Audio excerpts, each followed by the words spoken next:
In related news to Miss Marvel, this episode today was supposed to be about Marvel's Avengers, and so our review of Marvel's Avengers is going to be very short, but essentially we're rating it a 4 out of 10, just because it's really let down by the overall meta structure of the mechanics of this game. Now, when we say that, we rated this game on 4 different pillars, right?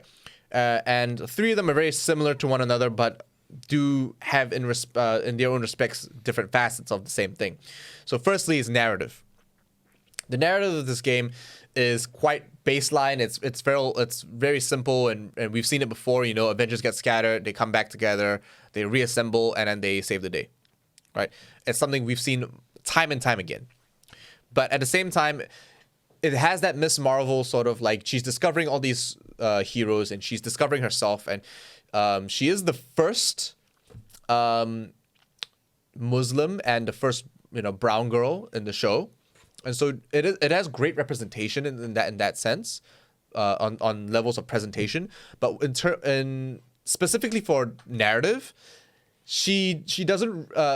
She goes around and she sort of discovers all these other heroes and stuff like that, and you see her grow, and she is your vessel and your gateway into the Marvel universe. But for a lot of the fans that have experienced so much Marvel content, the game really undersold it, and all the characters were kind of the same, right?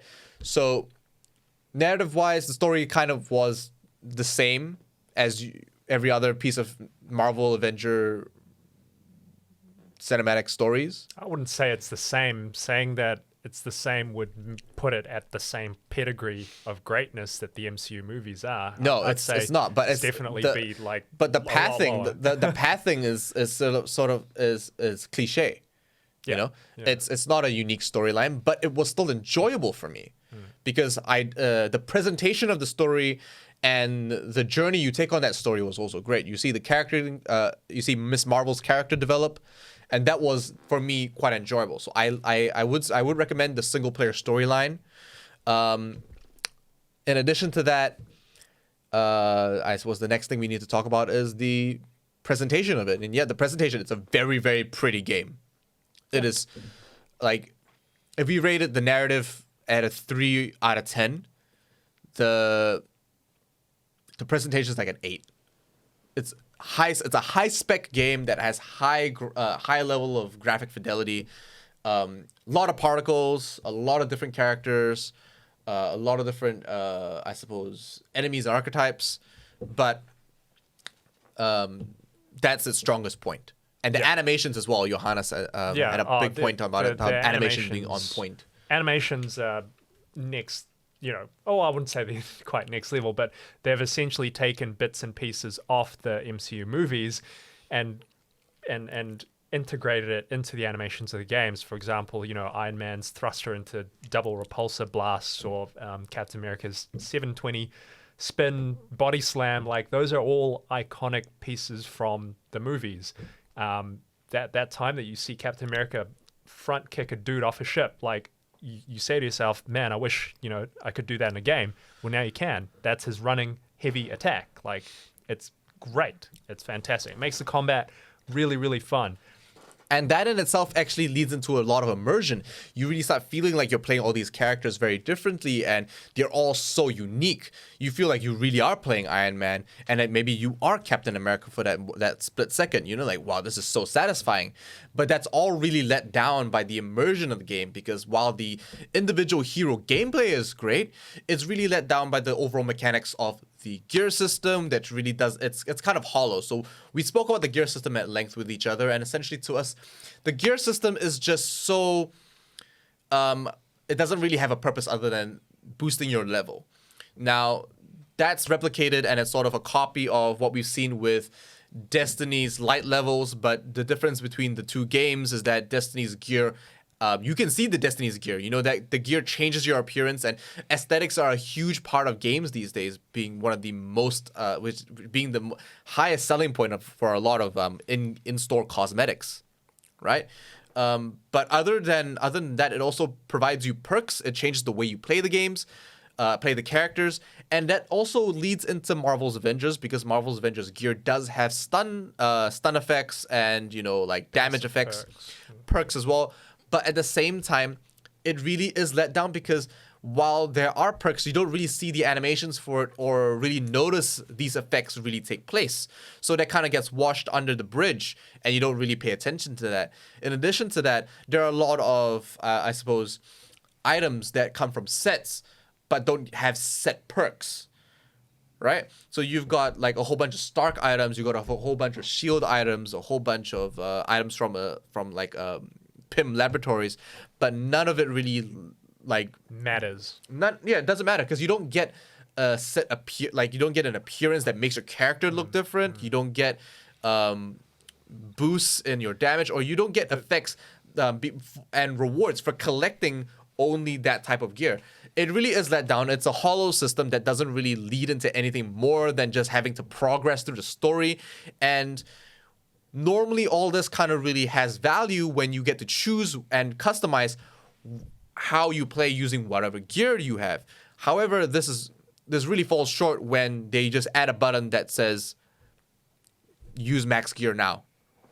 Right. And they've got that implemented into the game, so it takes out that sort of that interaction and that bridge between you, your character, and the gear you're using. It takes it away, and you honestly get so detached from that system. It becomes a hollow, sort of economy, like microcosm. Like it just, that in itself just becomes so detached from the story, but it's there and you have to interact with it. It just becomes a chore.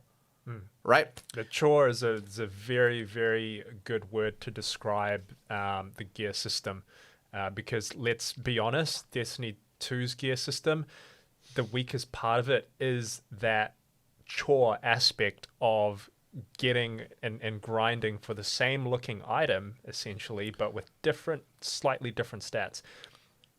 This is essentially that, but without visual representation. So it's even worse than that.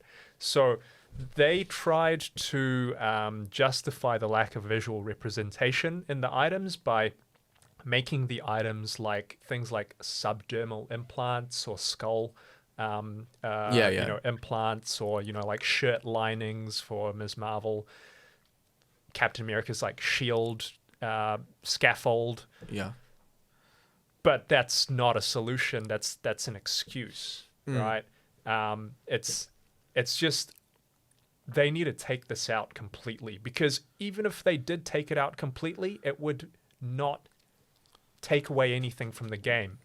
Yeah. It would only serve to focus the game more on its aspects that do work, which are the combat, the costumes, the heroes. And so our solution to this, boys and girls, was that we think that the game should remove the gear system, focus on the skill-based, the skill tree and the skill-based system that really does add value and sort of the immersion to the characters. And instead of grinding, because it is a service game, you got to grind for a reason.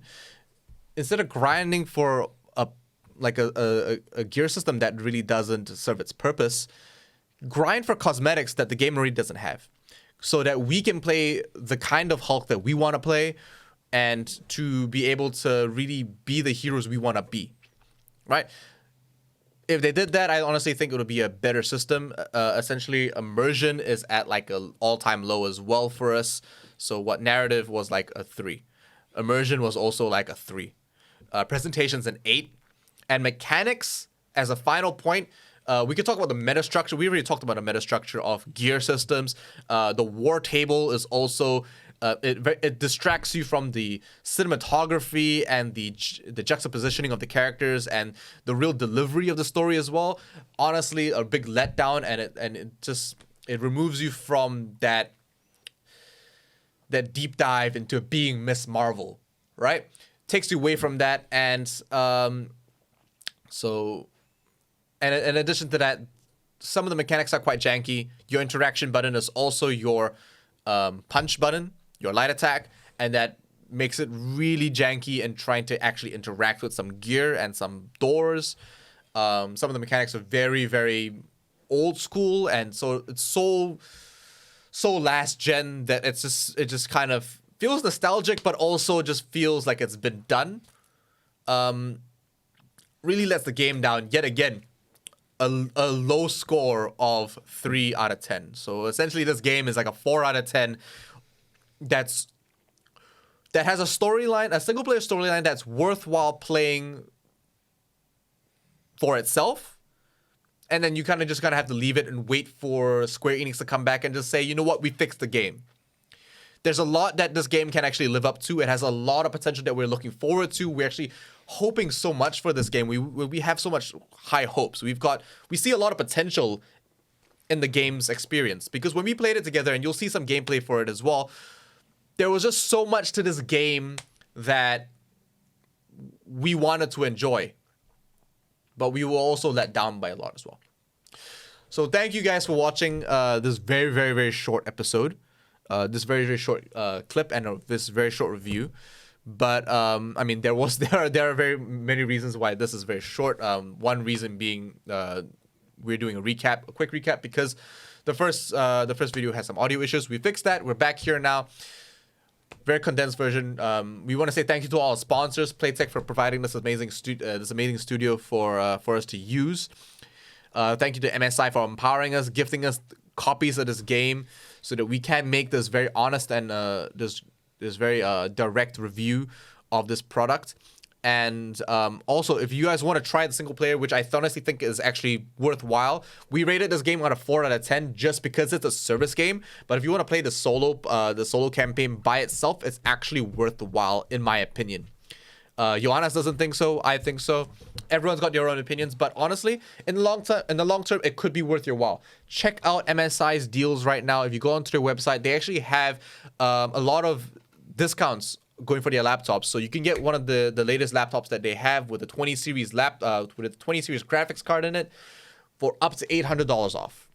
Get one of those laptops, and you'll also receive Marvel's Avengers for free.